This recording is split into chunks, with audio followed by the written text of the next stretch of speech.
Good evening, everybody. My talk is entitled Staring Dishonesty in the Face.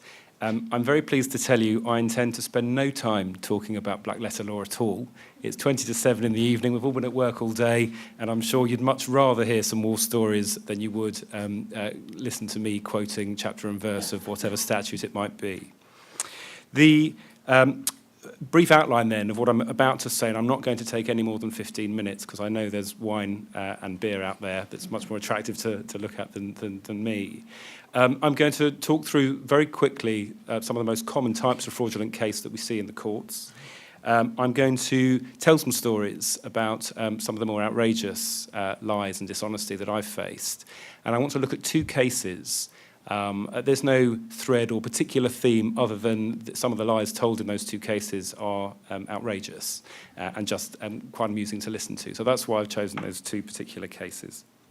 The problem then, insurance fraud, everybody knows fraud's a big problem. The handouts, which I'm not going to speak to this evening, sets out, last year the ABI set out 562,000 detected insurance frauds, 1 per minute last year. That's how common the problem is.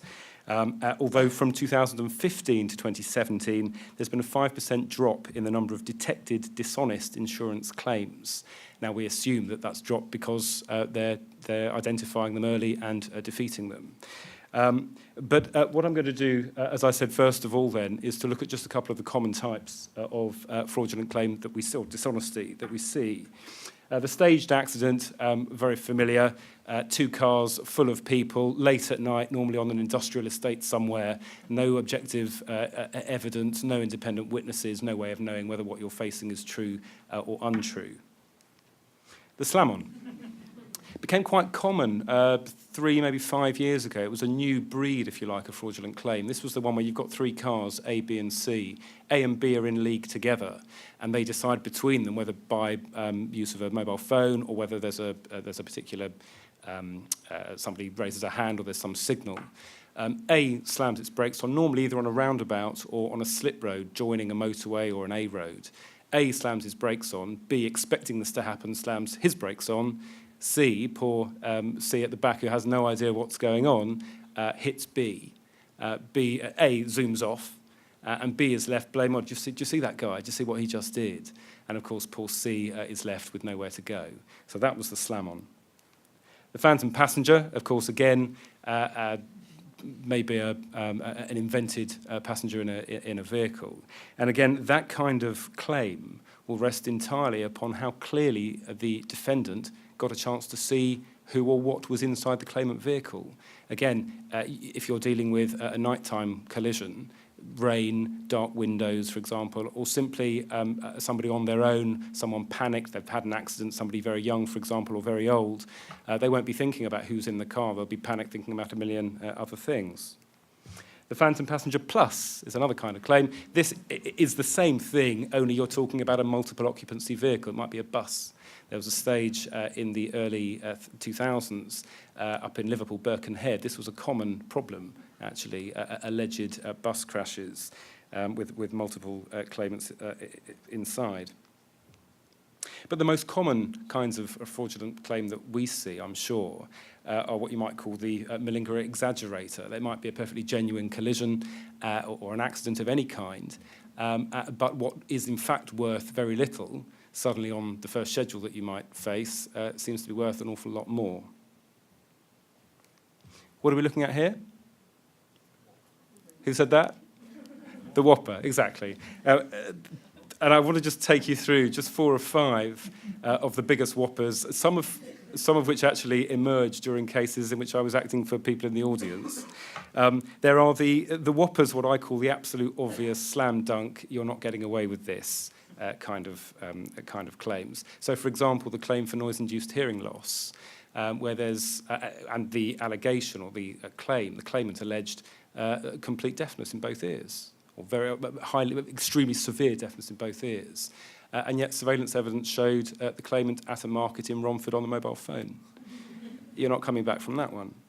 Or there was a case I did for somebody in this room, an electrocution case. It was a builder who was digging using a pneumatic drill, hit some power cables and was quite seriously electrocuted.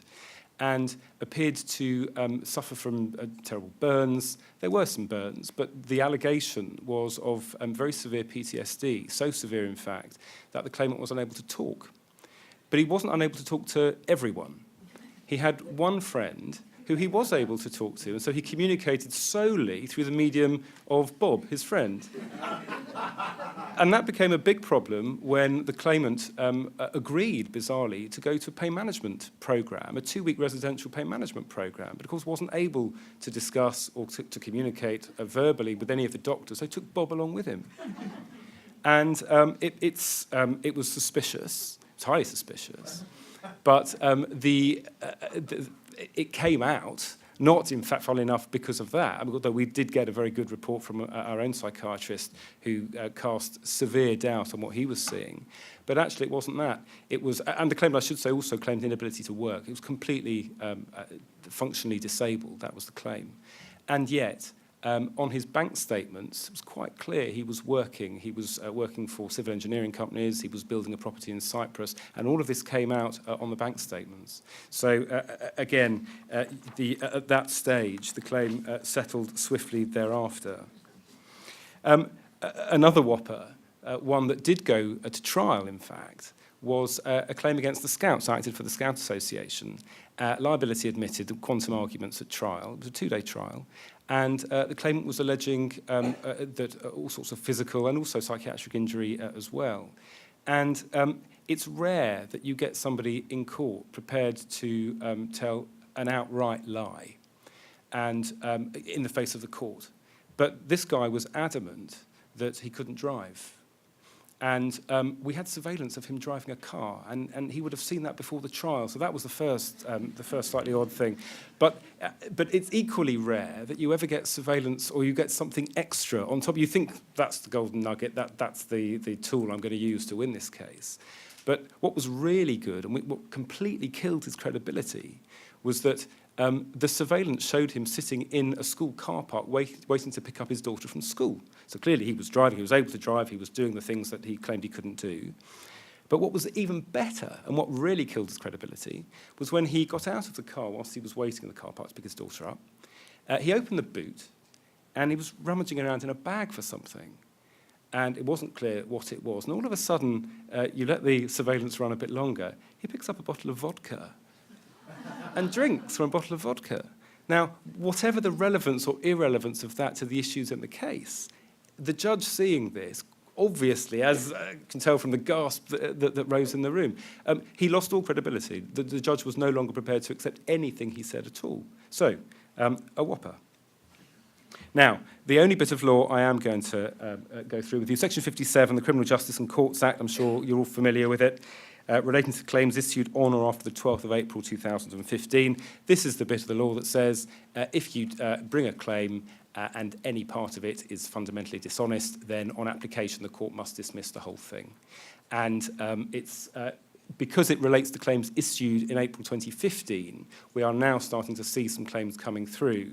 And read this, it's in the handout. I haven't got much time, so I'm not going to read this out to you, but you'll be aware also that once the court has found fundamental dishonesty in the claimant, not the claim, the claimant, then at that stage it must go on, even if it dismisses the claim, it has to go on to quantify what the claimant would have won.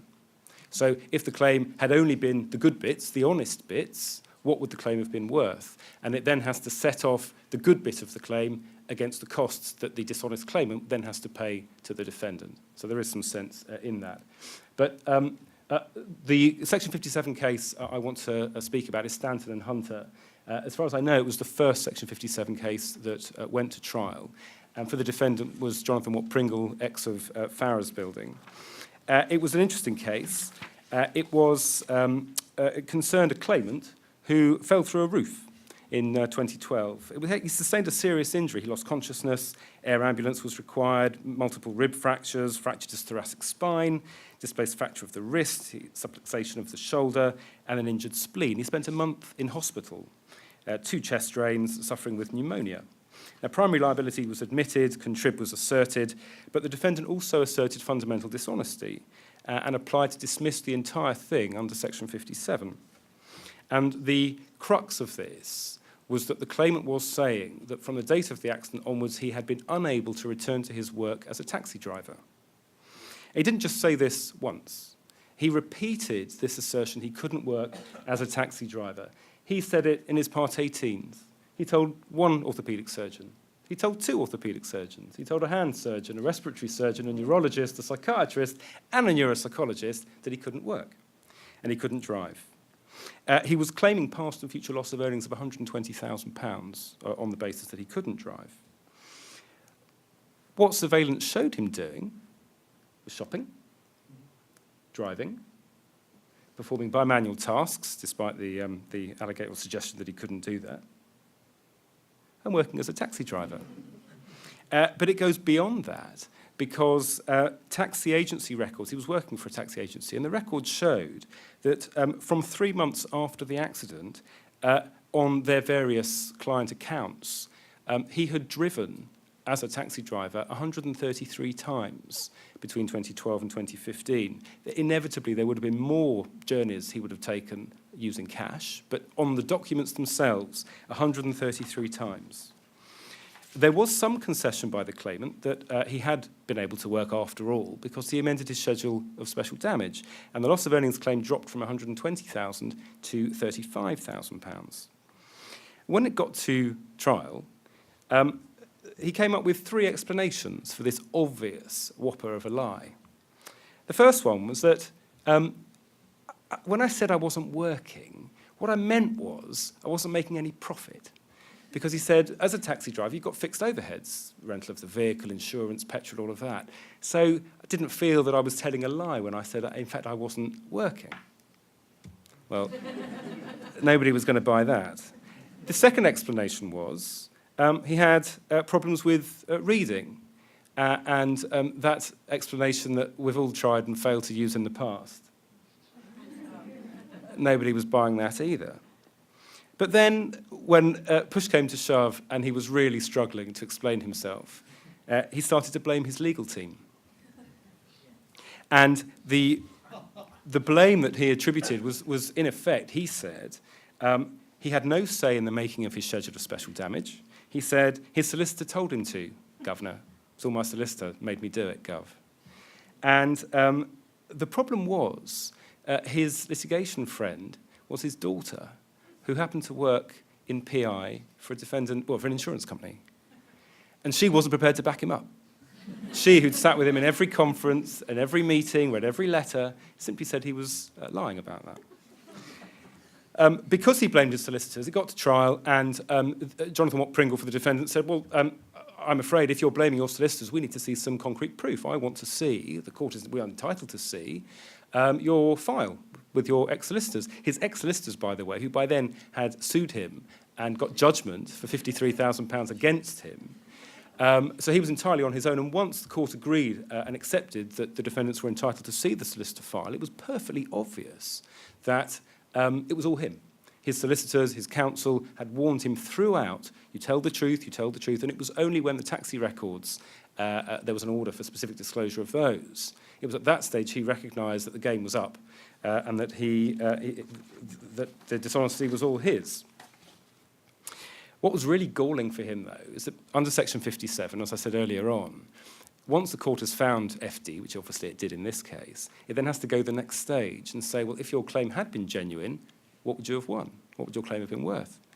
The court went through the list of genuine injury. The guy fell through a roof, for goodness sake. There were some serious injuries there. And there was a period off work, albeit a very short one, and some care and other things. £51,625 he forfeited by doing what he did. So it makes you stop and think. The last case, the second case I want to talk about, it is an old one, and I tell it because I speak about it because I like it. It's a 2006 case. It's a case of no import really anymore. It's a contempt of court case, but it's a very entertaining one. It was brought before the new CPR 81 obviously came in, which is now is the mechanism now for bringing contempt proceedings. It was brought under the old CPR 3214. Proceedings for contempt of court may be brought against a person if he makes or causes to be made a false statement in a document verified by a statement of truth without an honest belief in its truth. And the story goes like this. The claimant and two friends alleged that in September 2001, 3 o'clock in the afternoon, they're walking down the street in Pontlottyn, which I'm told is a village near to Merthyr, for those who know. He alleged that he tripped on a paving defect and that he tore the lateral meniscus of his right knee. And he sued the council for the defective pavement. And he signed a statement of truth. He got 2 friends to sign statements of truth on their witness statements to support his claim that this was how he came to injure his knee. Just before trial, the defendants produced evidence that, in fact, he hadn't injured himself in that way, but he'd been playing football for the Pontlottyn Blast Furnace Welsh League Division 3 team at 3 o'clock on the very day in September 2001.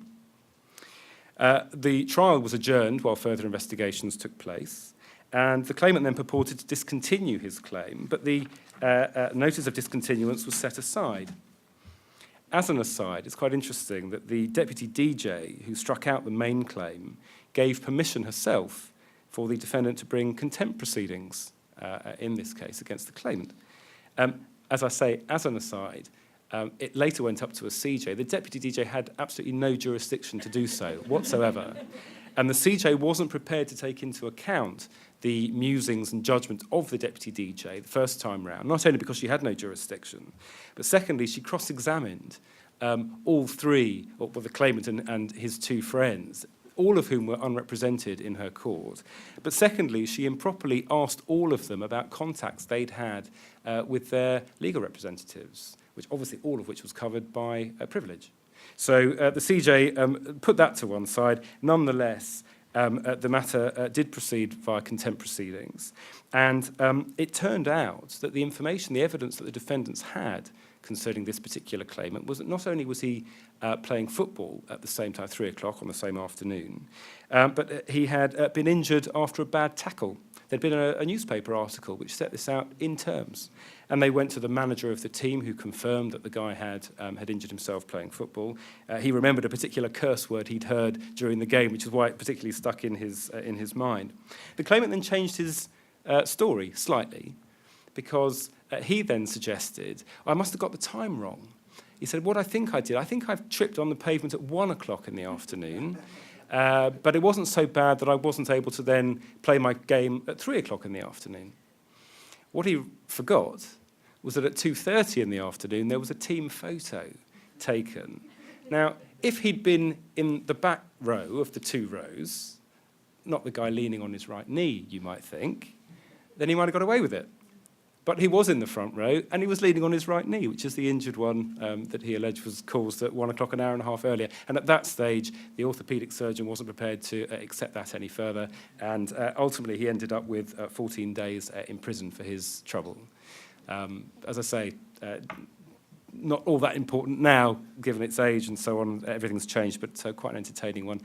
I did put into Google Pontlottyn Blast Furnace League Division 3. This is all I could find, I'm afraid. It's completely irrelevant to the story, but I thought I would show that to you in any case. Now, I've run out of time. What I was going to go on to talk about, a few practical pointers when it comes to identifying dishonesty, dishonest claims.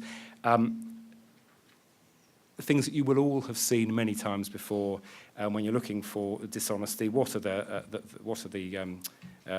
points you're looking for? Fraud hotspots, ancient vehicles, lots of passengers in the vehicles, lots of little claims that it is hoped won't lead any insurance companies to start investigating because they don't cost all that much to settle.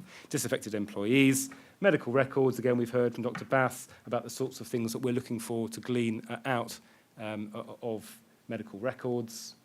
Clinical examination.